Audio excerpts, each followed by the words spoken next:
औज़ुबिल्लाहिमिनश्शैतानिर्रजीम बिस्मिल्लाहिर्रहमानिर्रहीम। नाज़रीन इकराम सलामुन अलैकुम। मैं अकबर ज़हीर आपके अपने यूट्यूब चैनल तहरीक अदब में एक बार फिर आपका इस्तकबाल करता हूँ। हमारे साथ स्टूडियो में मौजूद हैं अली क़द्र इज़्ज़त मआब मौलाना सैयद तंज़ीम हुसैन ज़ैदी साहब, जिनसे हम सीरत मासूमीन अलैहिमुस्सलाम पर गुफ्तगू कर रहे हैं। गुज़िश्ता वीडियो में हमने रसूल अकरम के बचपने से अभी तक काफ़ी सारे वाक़यात उनसे सुने। मज़ीद मालूमात के लिए चलिए मुखातिब होते हैं क़िबला मोहतरम से और जानते हैं कि और ऐसे कौन कौन से वाक़यात रूनुमा हुए। क़िबला मोहतरम सलामुन अलैकुम। अलैकुम अस्सलाम व रहमतुल्लाहि व बरकातुहू। ला हौला व ला कुव्वता इल्ला बिल्लाहिल अलीय्यिल अज़ीम। औज़ु बिल्लाहि मिनश शैतानिर रजीम। बिस्मिल्लाहिर रहमानिर रहीम। क़ाला अल्लाहु तआला फ़ी किताबिहिल मुबीन। बिस्मिल्लाहिर रहमानिर रहीम। व मिनन नासि मन यशरी नफ्सहु इब्तिग़ाअ मरज़ातिल्लाह वल्लाहु रऊफ़ुम बिल इबाद। नाज़रीन, कल का हमारा बयान पैगंबर की हिजरत के सिलसिले में था। यह आयत करीमा जिसकी हमने तिलावत करने का शरफ हासिल किया है, ये पैगाम हिजरत दे रही है, जिसमें इरशाद हो रहा है व मिनन नासि मन यशरी नफ्सहु इब्तिग़ाअ मरज़ातिल्लाह वल्लाहु रऊफ़ुम बिल इबाद। लोगों में एक ऐसा शख्स है जो अपने नफ्स को बेचकर मर्ज़िया खुदाबंदी को हासिल कर लेता है। वल्लाहु रऊफ़ुम बिल इबाद, अल्लाह अपने बंदों पर बड़ा मेहरबान। तमाम मुफस्सिरीन और मुहक़्क़ीक़ीन के दरमियान इस बात पर इत्तफ़ाक़ है कि यह आयत करीमा हिजरत के मौके पर अमीरुल मोमिनीन की शान मुबारक में नाज़िल हुई कि जब कुफ़ार और मुशरिकीन ने इस बात पर इत्तफ़ाक़ कर लिया था कि आज की शब शम्म रिसालत को हमेशा हमेशा के लिए खामोश कर दिया जाए, लिहाजा परवरदिगार आलम ने बज़रिए जिब्रील अमीन अपने रसूल को मुत्तला किया, क्या मेरे हबीब, आज की शब तुम अपने बिस्तर पर अपने भाई अली को सुला दो और तुम यहाँ से हिजरत कर जाओ। पैगंबर ने अली को बुलाया और कहा कि यहाँ लेट जाओ, मेरे बिस्तर पर सो रहो। अल्लाह का हुक्म है कि तुम सो रहो, मैं यहाँ से हिजरत कर जाऊँ। अज़ान मोहतरम, पैगंबर इस्लाम ने फरमाया, या अली, अल्लाह का हुक्म है कि तुम मेरे बिस्तर पर सो रहो और मैं यहाँ से हिजरत कर जाऊँ। अब सवाल ये पैदा होता है कि पैगंबर ने अली को बहुत बड़ी जिम्मेदारी दी थी कि मेरे बिस्तर पर सोना है तो अली बन के नहीं सोना है, रसूल बन के सोना है। देखिए, किसी की भी नकल करना या शबी बनना ये जागने में तो हो सकता है, लेकिन सोने में किसी की कोई शबी नहीं बन सकता, सोने में कोई किसी की नकल नहीं कर सकता। ये अली का कमाल है कि शब हिजरत इस तरह सोए जैसे रसूल सोते थे और रात भर कुफ़ार और मुशरिकीन अली को रसूल समझते रहे।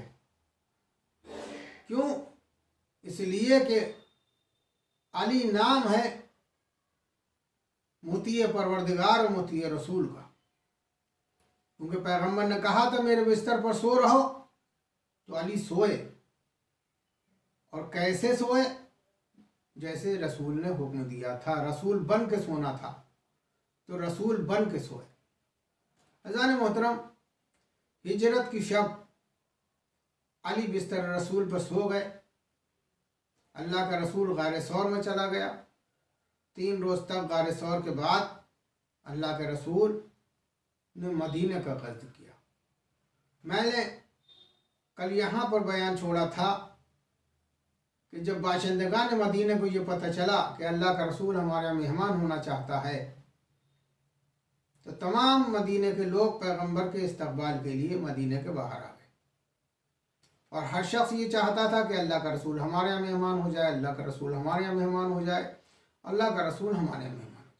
पैगम्बर इस्लाम ने फरमाया, मैं उस वक्त तक मदीने में कदम ना रखूँगा जब तक मेरा भाई अली मुझसे ना मिले। मौला कायनात ने कुफ़ार मुशरिकीन की अमानतें वापस की, मुखदरात इस्मत को साथ लिया, लेकर पैगंबर की खिदमत में गए। दोनों भाई बगलगीर हुए। अब अल्लाह का रसूल मदीने में दाखिल होना चाहता है, लेकिन पैगंबर के सामने परेशानी ये है कि पैगंबर रहमतुल लिल आलमीन बनकर आए। अगर अपनी मर्जी से किसी एक घर को मुंतखब कर लेते तो दूसरे लोगों के दिलों को ठेस पहुंचती। लिहाजा पैगंबर इस्लाम ने दरमियान का रास्ता निकाला, कहा मेरे नाके को छोड़ दो, मेरा नाका मेरी मंजिल को पहचानता है। रसूल के नाके को छोड़ा गया। रसूल का नाका मदीने की गलियों में गश्त करता हुआ अबू अय्यूब अंसारी के दरवाजे पर जा रुका। लोगों ने अबू अय्यूब अंसारी को मुबारकबाद दी। ए अबू अय्यूब अंसारी, मुबारक हो, अल्लाह का रसूल तुम्हारे यहाँ मेहमान हुआ है। अज़ान मोहतरम, अब सवाल ये पैदा होता है कि रसूल का नाका किसी और घर पे क्यों नहीं रुका? अबू अय्यूब अंसारी के ही दरवाजे पे क्यों रुका? इसकी एक पूरी तारीख है। एक बादशाह था यमन का, जो बहुत जालिम बादशाह था, जिसका नाम है असद इब्न अक्का। उसकी एक बेटी थी, वो यसरिब की सैर करने के लिए आई, जिसे मदीना कहा जाता है। यसरिब के लोगों ने उस बादशाह की बेटी का कत्ल कर दिया। जब उसे ये पता चला कि मेरी बेटी का कत्ल हो गया, तो उसने एक बहुत बड़ा लश्कर तैयार किया और मदीने पे हमला करने के लिए मदीने के बाहर आकर पड़ाव डाल दिया। जब यसरिब वालों को ये पता चला कि असद इब्न अक्का ने मदीने पे हमला करने के लिए, यसरिब पे हमला करने के लिए पड़ाव डाल दिया, तो लोग मक्का छोड़ छोड़ के भागने लगे। लेकिन दो यहूदी सिपाही थे, दो शख्स थे। दुनिया तो मक्के के लोग, यसरिब के लोग मक्का छोड़ के जा रहे थे और वो असद इब्न अक्का की तरफ चले। जब असद इब्न अक्का की तरफ चले और वो आए, उन्होंने कहा हम तुम्हारे बादशाह से, सिपाहियों से कहा कि हम तुम्हारे बादशाह से मिलना चाहते हैं। सिपाहियों ने पूछा कहाँ से आए हो? कहा यसरिब से आए। सिपाहियों ने कहा कि तुम्हें मालूम नहीं हमारा बादशाह किस इरादे से आया है? कहा हमें मालूम है किस इरादे से आया। कहा खैरियत चाहते हो तो चले जाओ। कहा नहीं, हम उनसे मुलाकात करेंगे। सिपाहियों ने जाके बादशाह को खबर दी। बादशाह ने वही कहा तुमने बताया नहीं मैं किस इरादे से आया हूँ? कहा बताया है, लेकिन उसके बावजूद भी वो कहते हैं कि हम उनसे मिलना चाहते हैं। बादशाह की खिदमत में पहुँचे, सलाम किया। सलाम करने के बाद उसने बिठाला, कहा ये बताओ क्यों आए हो? कहा हम इसलिए आए हैं कि आपकी बेटी का कत्ल हुआ है, हम आपको आपकी बेटी का पुरसा देने के लिए आए हैं। कहा तुम कुछ भी कहो, मैं अपने इरादे से फिरने वाला नहीं हूँ। कहा हम आपका इरादा बदलने के लिए नहीं आए, यह हमारा इंसानी फरीज़ा है जो हम अपना फरीज़ा अदा करने के लिए आए। उसके बाद उन्होंने तौरात की आयत की तिलावत शुरू की।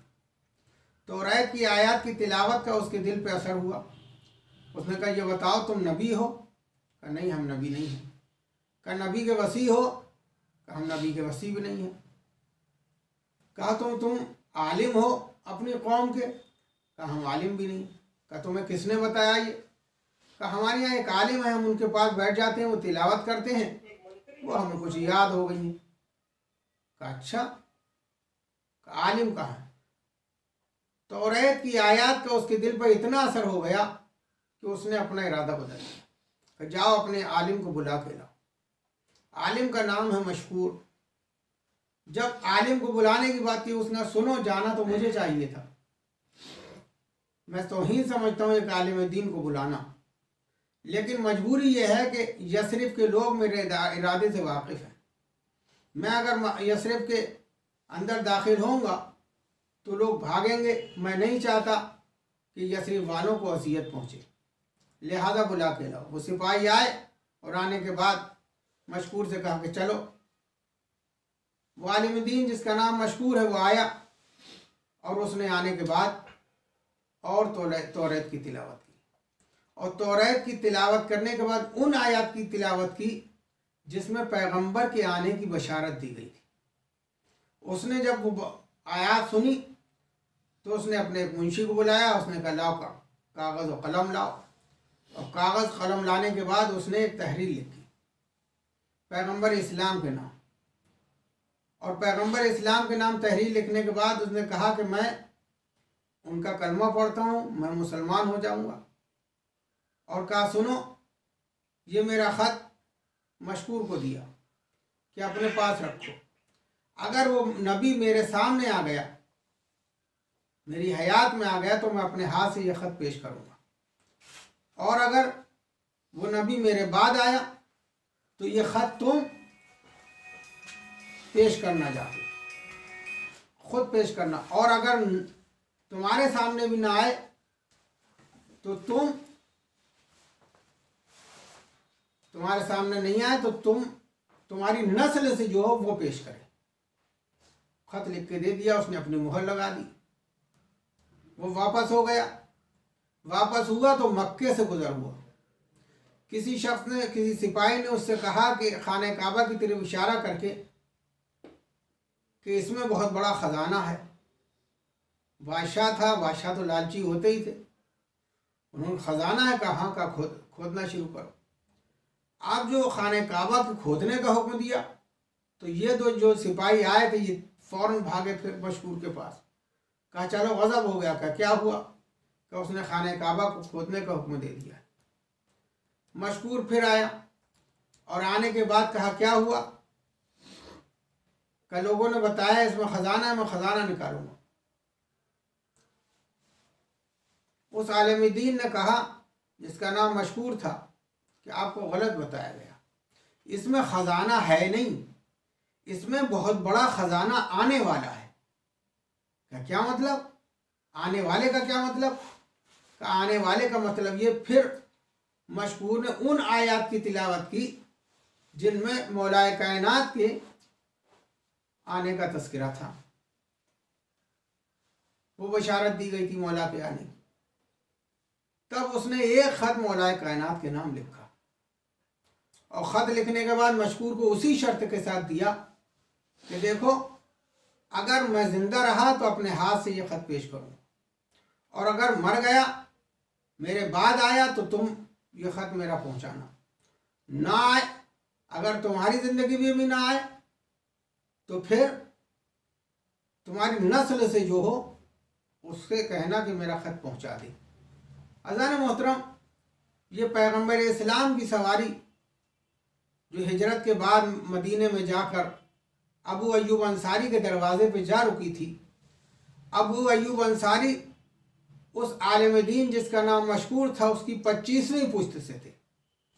आज जो पैगंबर इस्लाम उनके दरवाजे पहुँचे और अबू अय्यूब अंसारी आए हैं, तो सबसे पहले अबू अय्यूब अंसारी से पैगंबर इस्लाम ने फरमाया कि लाओ, मेरी जो अमानत है मुझे दे दो। और अबू अय्यूब अंसारी ने वो अमानत पैगंबर के सुपुर्द की। जब पैगंबर के सुपुर्द की तो पैगंबर ने उस ख़त को लिया। तो ये वजह थी पैगंबर इस्लाम का नाक़े का अबू अय्यूब अंसारी के दरवाज़े पर रुकना। अब सवाल ये पैदा होता है कि अबू अय्यूब अंसारी के दरवाज़े पर, भाई पैगंबर इस्लाम की बात तो समझ में आती है कि वो इल्म गैब के मालिक थे, लेकिन अबू अय्यूब अंसारी के दरवाज़े पे नाक़े का रुकना, ये इस बात की दलील है जिसका नाक़ा इतना इल्म रखता है उसका सवार कितना इल्म रखता हो। लिहाजा पैगंबर इस्लाम अबू अय्यूब अंसारी के दरवाज़े पे जा रुके। लोगों ने अबू अय्यूब अंसारी को मुबारकबाद दी। ए अबू अय्यूब अंसारी मुबारक हो, अल्लाह का रसूल आपका मेहमान हुआ है। सब ने मुबारकबाद दी। आखिरुद्दावाना अनिल हम्दुलिल्लाहि रब्बिल आलमीन। इस वीडियो को लाइक करें, शेयर करें और सब्सक्राइब करें हमारा यूट्यूब चैनल तहरीक अदब। हमारी इस वीडियो से रिलेटेड आपके जहन में कोई भी सवाल हैं तो आप हमारे व्हाट्सएप नंबर 7820044723 पर हमें व्हाट्सएप कर सकते हैं। हमारे उलमाए इकराम आपको अपनी वीडियो में इसका जवाब देंगे।